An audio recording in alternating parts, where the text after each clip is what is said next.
নেশাচর শিরোনামের একটি কবিতা আবৃত্তি করছি। সাইন্সওয়েল। সন্ধ্যা নামুক চতুর্দিকে, আমি ঢেকে যাব আধারে, ভিজে যাব শিশির কোনায়, পড়ে থাক ব্যস্ত সময়। আমি মিশে যাব জোনাকির ভিড়ে, উড়ে যাব শিউলির গন্ধে। হিমে হিমে আসুক গভীর রাত, আমি এলিয়ে যাব দুর্বাগ আশায়।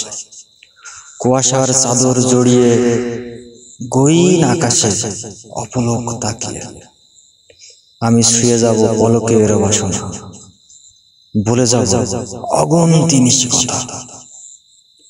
আলো ভরা জ্যোৎস্নায় হেলে পড়ুক ঘন আধার, আমি খুঁজে নেব নতুন চাঁদের শিখা, নেব গ্রহ তারাদের শত বেদনা।